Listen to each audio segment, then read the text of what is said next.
My channel. I hope कि आप सब अच्छे होंगे। कुछ दिन पहले एक सीरीज स्टार्ट की थी, वो ही लॉस्ट आवर बेबी की। ये आज का वीडियो उसी सीरीज का पार्ट 3 है। मैंने कुछ दिन पहले कुछ वीडियोस बनाई थी कि कैसे 2015 में हमारे बच्चे की ड्यूरिंग डिलीवरी डेथ हुई। देन पार्ट 2 में मैंने बताया कि कैसे फिर मुझे डिप्रेशन हुआ और मैं उस डिप्रेशन से कैसे बाहर आई। आप मेरे चैनल पे जाएंगे तो आपको इस रिलेटेड मेरे वीडियोस भी मिल जाएंगे। क्यों हमें बोल दिया कि अब आप IVF करवा लो, बट IVF करवाए बिना कैसे मुझे नेचुरल कंसेप्शन हुई, ये सारी बातें मैं आपसे इस वीडियो में शेयर करूंगी। लेकिन उससे पहले एक रिक्वेस्ट है, मेरी वीडियो अच्छी लगे तो please like share and comment ज़रूर करना, मेरे चैनल को सब्सक्राइब ज़रूर करना। ये मेरा चैनल बिल्कुल ही नया है, इसको आप सबके सपोर्ट की बहुत ज़रूरत है। तो प्लीज़ मेरे चैनल को सब्सक्राइब करें, मुझे सपोर्ट करें, मुझे मोटिवेट करें, बेल बटन प्रेस करें ताकि आपको टाइम टू टाइम मेरे आने वाले वीडियोस की नोटिफिकेशंस भी मिलती रहें। तो स्टार्ट करते हैं हम आज का वीडियो। 2015 में पहले बच्चे की डेथ के बाद जब हम उस चीज़ से बाहर आए तो हमें डॉक्टर ने भी बोला कि अब आप बच्चे के लिए ट्राई कर सकते हैं। तो हमने जब 5-6 महीने बच्चे के लिए ट्राई किया लेकिन हमें बच्चा कंसीव नहीं हुआ, तो हम बहुत ही ज़्यादा फिर से एक परेशानी में चले गए कि भी अब ये क्या नई प्रॉब्लम हम फेस कर रहे हैं कि अब हमें बच्चा क्यों नहीं हो रहा। देन फिर हम डॉक्टर्स के पास गए तो उन्होंने बोला कि मुझे सिर्फ इतना डाउट लगता है कि या तो बॉडी में कुछ इन्फेक्शन हो गए हैं या फिर जो आपको स्ट्रेस हुआ था उसकी वजह से ये सारी प्रॉब्लम्स आ रही हैं, आप स्ट्रेस फ्री हो जाओ। लास्ट वीडियो में मैंने आपको ये भी बताया था कि पटियाला में एक गुरुद्वारा में संत बैठते हैं, उन्होंने मुझे कुछ पाठ करने के लिए दिए थे। तो जब हमें बच्चा नहीं कंसीव हुआ तो हम दोबारा फिर उन संतों के पास गए। उन्होंने बोला कि आप चिंता मत करो, सिर्फ पाठ करते रहो, भगवान का नाम लेते रहो, लेकिन साथ में आप अपने फैलोपियन ट्यूब्स भी चेक करवा लो। तो उन्होंने सिर्फ मुझे एक ही ट्रीटमेंट करवाने के लिए बोला कि फैलोपियन ट्यूब्स चेक करवाओ। तो यहाँ पे मैं आपको बोलूँगी कि ध्यान से मेरे वीडियो को सुने, एंड तक ज़रूर देखें। और इस फैलोपियन ट्यूब्स वाली बात को आप कैसे वीडियो में आगे जाके रिलेट करोगे, ये आप खुद देखोगे। तो पाठ मेरे चल रहे थे, संतों ने भी बोल दिया कि आप ट्यूब चेक करवा लो, लेकिन वो क्या होता है ना कि हम डॉक्टर के पास जाके कभी भी ये नहीं कह सकते कि मेरा ये ट्रीटमेंट कर दो या मेरा ये इलाज कर दो। हमें उनके अकॉर्डिंग ही सब कुछ करना पड़ता है, कुछ उनके अपने प्रोसेस होते हैं। तो हम अपने गायनी के पास गए तो उन्होंने मेरा सारा केस पीछे वाला भी स्टडी किया। तो लेकिन हम उनको ये नहीं बोल पाए कि हमारी ट्यूब्स चेक कर दो, क्योंकि ये हम कोई भी बोल नहीं पाते डॉक्टर के पास जाके कि हमारे साथ ये ट्रीटमेंट शुरू कर लो। तो उन्होंने क्या किया कि उन्होंने कुछ इंजेक्शंस, कुछ हार्मोनल इंजेक्शंस होते हैं, मेरा उनसे एवरी मंथ मुझे एक पर्टिकुलर साइकिल के दौरान बुलाना शुरू किया, जिस दौरान एक फीमेल की बॉडी में एग्स बनते हैं, एग्स बनने शुरू होते हैं, तो उस डेज के दौरान उन्होंने मुझे बुलाना शुरू किया। तो ये प्रोसेस सारी मेरी 5-6 महीने तक चलती रही।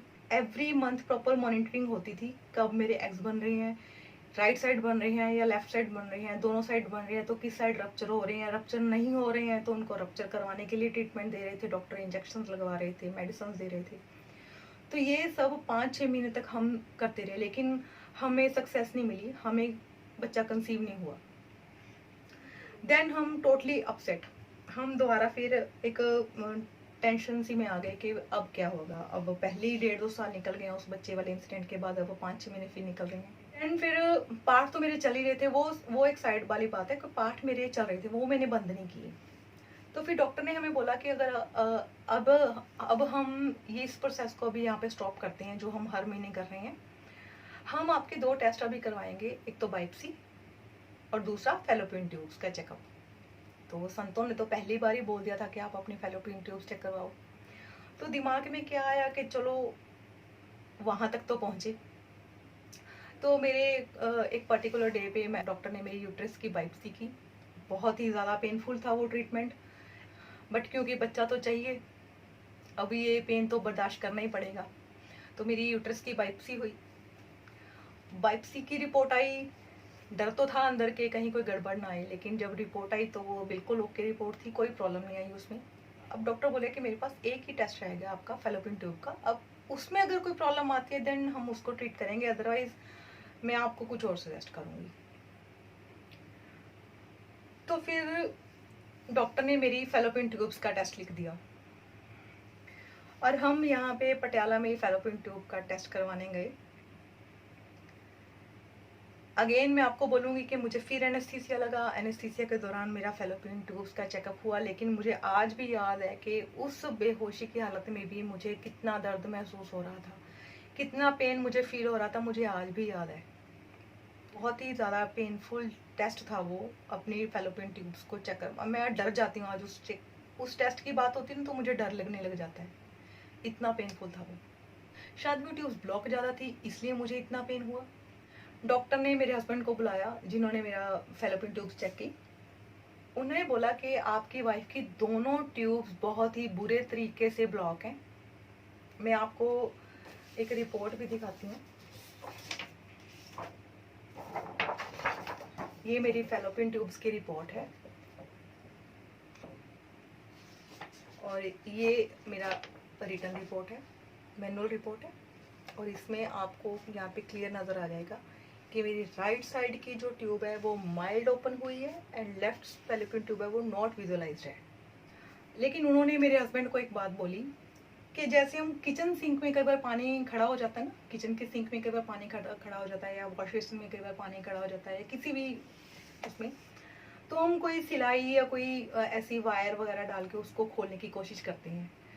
कहते हैं बस आपकी वाइफ के साथ भी वही हुआ है। जिस टाइम हम ट्यूब्स चेक कर रहे थे उस टाइम उस प्रोसेस के दौरान थोड़ी सी जो राइट साइड की, यहाँ पे लिखा भी हुआ है कि माइल्ड, राइट साइड वाली माइल्ड ओपन हो गई है, माइल्ड सीन। आप अपनी गायनी से, लेफ्ट साइड तो बिल्कुल ही ब्लॉक बोल दी उन्होंने, तो उन्होंने बोला कि आप अपनी गायनी से कंसल्ट करो कि क्या बच्चा कंसीव करने के लिए इतनी सफिशिएंट है। अगर वो कहते हैं, उन्होंने हमें एक होप दे दी कि अब एक साइड की आपकी ट्यूब खुल गई है, हो सकता है कि आपका काम बन जाए। हम जब घर आए तो रास्ते में हमने सिर्फ एक ही टॉपिक पे बात की, मैंने और मेरे हस्बैंड ने, कि चलो एटलीस्ट प्रॉब्लम तो पता लगी। ब्लॉकेज थी ये सुन के तो हम परेशान हो गए, लेकिन कहीं ना कहीं हम एक होप के साथ आए कि चलो प्रॉब्लम तो पता लगी, अब इसका सोल्यूशन तो निकलेगा। नहीं तो इतने महीनों से प्रॉब्लम ही नहीं पता चल रही कि कहाँ आ रही है, क्यों बच्चा कंसीव नहीं हो रहा हमें। देन हमने आके अपनी मदर इन लॉ को भी बताया, तो हमने बस इसी टॉपिक पे डिस्कस किया कि एटलीस्ट अब हम सोल्यूशन के बारे में सोच सकते हैं। देन हम अपने गायनी के पास गए, हमने वो रिपोर्ट्स उनको दिखाई और हम एक होप के साथ गए कि चलो जो लैब वाले डॉक्टर ने बोला है बात, तो वो ये गायनी भी बोल देंगे कि चलो भी इतना सफिशिएंट है कंसेप्शन के लिए, अब आप ट्राई करके देखो। लेकिन उन्होंने टोटली मना कर दिया। रिपोर्ट देख के उन्होंने कोई पॉजिटिव, ये रिपोर्ट देख के उन्होंने कोई पॉजिटिव रिस्पॉन्स दिखाया ही नहीं। वो बोले कि सफिशिएंट नहीं है ये कंसेप्शन के लिए, इसको आप ब्लॉकेज ही मानो, दोनों ट्यूब्स आपकी टोटली ब्लॉकेज ही मानो।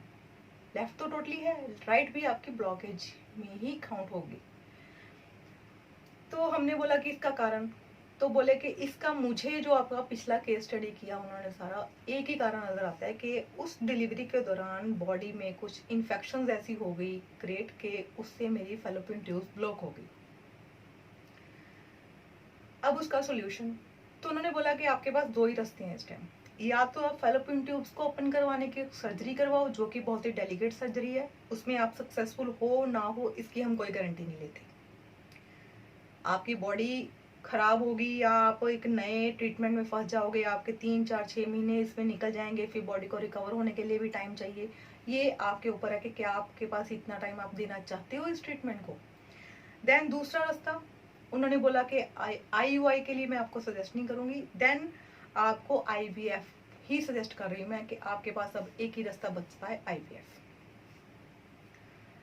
और अगर आप अब नेक्स्ट मंथ मेरे पास आओ तो ये एग्स की क्वालिटी या एग्स का रप्चर होना या एग्स बन रहने में, ये सारे ट्रीटमेंट अब पॉज हो गए हैं, ये सारे ट्रीटमेंट हम स्टॉप कर रहे हैं। अब अगर आप मेरे पास नेक्स्ट टाइम आओगे तो अपना माइंड बना के इस तैयारी से आना कि आप मेरे से IVF ट्रीटमेंट लेने होगे, मुझे और कोई रास्ता नजर ही नहीं आ रहा। हम बहुत ही ज्यादा परेशान वहां से वापस आए पटियाला,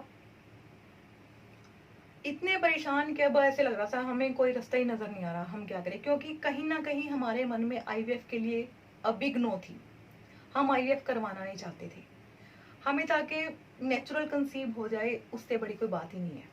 फिर हम उन्हीं संतों के पास गए, वहां पे मैं रोई, बहुत रोई मैं उस दिन, बहुत अपसेट थी। मैं बहुत रोई। मैं बोली कि क्या मेरे पाठ करने में कमी है, मेरे विश्वास में कमी है, मेरे अरदास करने में कमी है, या मेरे कर्मों में कमी है कि मेरे साथ ऐसा हो रहा है कि पहले बच्चा आया वो चला गया, अब बच्चा नहीं आ रहा, तो अब ये नई प्रॉब्लम क्रिएट हो गई। तो मुझे संतों ने एक ही बात बोली कि तू अपने पाठ मत छोड़, तूने पाठ करते रहना है।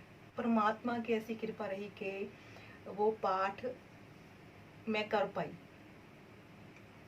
एक होता ना कि कुछ टाइम पाठ किए तो वो कोई प्रॉब्लम आ गई या नहीं कंटिन्यू कर पाई। भगवान की ऐसी कृपा रही कि मैं जितने पाठ संतों ने बोले उतने कर पाई। देन फिर वो दिमाग है ना, वो एक जगह रुकता नहीं है, वो इधर भी सोचता है और उधर भी सोचता है। तो सबने बोला कि एक सेकंड ओपिनियन ले लो। तो हमने सेकंड, थर्ड, फोर्थ सारे ओपिनियन ले लिए। यहाँ पे भी पटियाला में भी 3-4 डॉक्टर्स को दिखा दिया, लेकिन सबने हमें यही बोला कि जो सजेशन आपको आपके मोहाली चंडीगढ़ वाले डॉक्टर ने दी है, that is the best option. आपको अपनी इस बॉडी की कंडीशन के अकॉर्डिंग अब आईवीएफ के थ्रू जाना ही बेटर है। हम आपको फैलोपियन ट्यूब्स की सर्जरी रेकमेंड ही नहीं करते। हमारा ना इस पूरी प्रोसेस में 1 हफ्ता निकल गया, सेकंड ओपिनियन लेने में, थर्ड ओपिनियन लेने में, फिर संतों के पास जाने में। तो घर पे भी 1-2 दिन परेशानी में निकले, पूरा 1 हफ्ता निकल गया। तो आप अगर नोट करो तो ये जो मेरी फैलोपियन ट्यूब्स की रिपोर्ट है, ये 13 सितंबर 2017 की है। अगर मैं आईवीएफ करवाऊंगी तो वो भी फर्स्ट टाइम में सक्सेसफुल हो जाए, डॉक्टर ने ये भी बोल दिया कि इसकी कोई गारंटी नहीं है। अगर मैं फैलोपियन ट्यूब को ओपन करवाने की सर्जरी करवाती हूँ, देन उसमें भी बॉडी रिकवर कितने महीने में होती है, कितने में नहीं होती है। तो इमीडिएटली अगले महीने तो कंसेप्शन पॉसिबल ही नहीं है ना। लेकिन मुझे सितंबर के बाद अक्टूबर में कंसीव हो गया था बच्चा। अब हम इस वीडियो में उस बात पे आते हैं कि एटलीस्ट हुआ गया था। उस 10-15 दिनों के पीरियड के दौरान में मैंने क्या क्या किया। पहली बात, मेरे जो पाठ थे वो कंटिन्यू थे, वो चल रहे थे। दूसरा, मेरे मदर इन लॉ ने बोला कि आप हरमंदिर साहब जाके मत्था टेक के आओ। हम वहाँ पे गए, हमने वहाँ पे मत्था टेका, स्नान किया, अरदास करवाई। देन हम हरमंदिर साहब से 35-40 मिनट का रास्ता है, एक गांव है वहाँ पे, झबाल नाम का एक गांव है। वहाँ पे बाबा बुड्ढा जी का गुरुद्वारा है।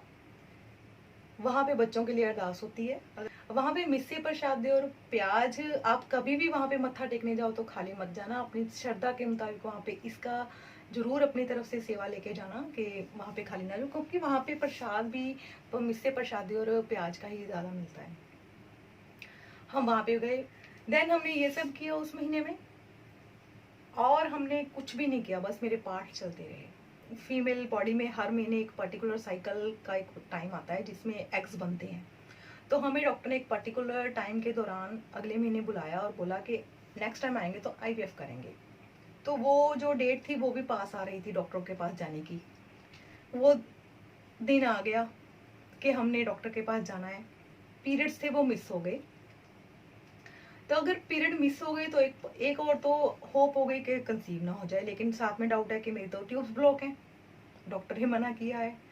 दूसरी साइड मिस हुए तो लगा कि कहीं कंसीव ही ना हो गया हो। संतों ने बोला कि कोई प्रॉब्लम ही नहीं आएगी, ऐसे ही हो जाएगा कंसीव, आईवीएफ की जरूरत नहीं पड़ेगी। तो डबल माइंड। तो हमने डॉक्टर को फोन किया, तो वहाँ पे रिसेप्शन पे हमें पता चला कि डॉक्टर तो आउट ऑफ इंडिया है, वो तो सेमिनार के लिए बाहर गए हुए हैं, इंडिया में है ही नहीं। जिन्होंने आईवीएफ करना है वो है ही नहीं, वही वही यहाँ से चले गए। उन्होंने बोला कि अगर आप जूनियर डॉक्टर से मिलना चाहते हैं देन आप किसी भी टाइम आ सकते हैं, लेकिन आपने अगर उन्हीं डॉक्टर के पास आना है तो आपको एक हफ्ते का वेट करना पड़ेगा। तो मेरे हस्बैंड ने बोला कि ठीक है, हम 1 हफ्ते बाद ही आएंगे, तो हम मिलेंगे उन्हीं से, क्योंकि उन्हीं के पास ट्रीटमेंट चल रहा है सारा, उनको सारा केस पता है हमारा। देन ऐसे ही अगले दिन माइंड में आया कि चलो एक प्रेगनेंसी टेस्ट ही घर पे कर लेती हूँ, कम से कम कुछ तो क्लियर हो। तो मैंने घर पे हमने ऐसे एक प्रेगनेंसी टेस्ट कर लिया, और आप यकीन मानना मेरा वो टेस्ट पॉजिटिव आया। मुझे उस पाठ ने बच्चा दिया, ट्रीटमेंट तो मैंने कोई भी नहीं लिया। तो मुझे ना मेरे हस्बैंड ने सिर्फ एक ही बात बोली कि तू हमेशा पूछती थी मेरा बच्चा कैसे गया, क्यों गया, भगवान ने क्यों ले लिया, ऐसे क्यों हो गया मेरे साथ, ऐसे क्यों गया। कहते अब तेरे सारे सवालों का जवाब तुझे मिल गया। जैसे चुपचाप तेरा बच्चा तेरे से भगवान ने लिया था ना, वैसे ही आज तुझे चुपचाप तेरा बच्चा वापस कर दिया। हमें नहीं पता उस महीने हमारे एग्स बने हैं कि नहीं बने हैं, बने हैं तो कितने रप्चर हुए हैं, उनकी क्वालिटी क्या थी, या मेरी ट्यूब्स आज भी 2 साल का तो मेरा बच्चा हो गया, लेकिन आज भी हमें ये नहीं पता कि हमारी वो ट्यूब्स बंद हैं, ब्लॉक हैं या अनब्लॉक हैं, क्योंकि हमने ट्रीट ही नहीं करवाई। तो मेरे लिए तो क्या, अब तो आप भी जज कर लोगे इससे बड़ा चमत्कार किसी के साथ क्या होगा। उसके बाद हम एक हफ्ते बाद वो डॉक्टर आए, हम उनके पास गए, बोला कि हमने घर पे एक प्रेगनेंसी टेस्ट किया था, उसमें पॉजिटिव आया। तो उन्होंने मेरा प्रेगनेंसी टेस्ट करवाया, तो उसमें पॉजिटिव आया। तो वो भी बहुत हैरान कि ये क्या हो गया। एक डॉक्टर बोले कि IVF करवाना है, तो पता चले कि बच्चा कंसीव भी होगा, तो हैरान तो वो भी होंगे। तो उन्होंने हमें सिर्फ कॉन्ग्रेचुलेशंस बोला, गुड लक बोला। मेरे ख्याल में मेरी वीडियो सुनने के बाद आप भी यही बोलोगे कि मेरे साथ चमत्कार ही हुआ है। इसको मैं तो ये बोलूंगी कि कैसे मेडिकल साइंस के ऊपर कुदरत ने अपना एक वो चमत्कार दिखाया है। हम कहते हैं ना कि चमत्कार अब नहीं होते, होते हैं, मेरे साथ तो हो गया। तो आपको भी मैं यही बोलूंगी, कोई भी आपकी लाइफ में अगर कोई प्रॉब्लम है, आप जिस भी भगवान को मानते हैं, जिस भी पाठ को करते हैं, जिस भी तरीके से अपने भगवान को खुश करते हैं पाठ करके, आप वो करते रहो, अपनी श्रद्धा से, अपने विश्वास से करते रहो। कहीं ना कहीं जो आपकी वो प्रॉब्लम है ना, आपकी लाइफ की कोई प्रॉब्लम, वो उसी से दूर हो जाएगी। मैं अपने पर्सनल एक्सपीरियंस से बोल रही हूँ। लेकिन इतना जरूर बोलूंगी कि अगर कोई, खासकर पंजाब में, क्योंकि मेरे पंजाब के कोई भी व्यूअर्स मेरी ये वीडियो देख रहे हैं, तो प्लीज़ अगर कोई भी व्यूअर इस प्रॉब्लम को फेस कर रहा है जो मैंने की है, तो प्लीज़ एक बार अपने भगवान को पूरी श्रद्धा से और विश्वास से याद करो। आप चाहते हो कि मैं आपको उन संतों का एड्रेस दूं, उनका नाम बताऊं, उस गुरुद्वारे का नाम बताऊं, तो आप मुझे इंस्टाग्राम पे फॉलो करो, आप मुझे वहाँ पे डायरेक्ट मैसेज करो, मैं आपको वहाँ पे रिप्लाई करूँगी। और यही बोलूँगी कि अगर कोई भी ऐसी या किसी भी तरह की प्रॉब्लम को फेस कर रहा है, तो भगवान का नाम ही आपको उस प्रॉब्लम में से निकालेगा। आप उस पर विश्वास रखो। मेरा तो काम बना है, आपके भी बनेंगे। तो इस वीडियो का यहीं एंड करूँगी। अपना एक एक्सपीरियंस आपके साथ मैंने शेयर किया है। आई होप कि आपको मेरा ये वीडियो पसंद आया होगा। पसंद आया हो तो लाइक, शेयर एंड कमेंट ज़रूर करना, चैनल को सब्सक्राइब करना। मिलती हूँ एक नए वीडियो में नए एक्सपीरियंस के साथ। तब तक के लिए thanks and good by two all.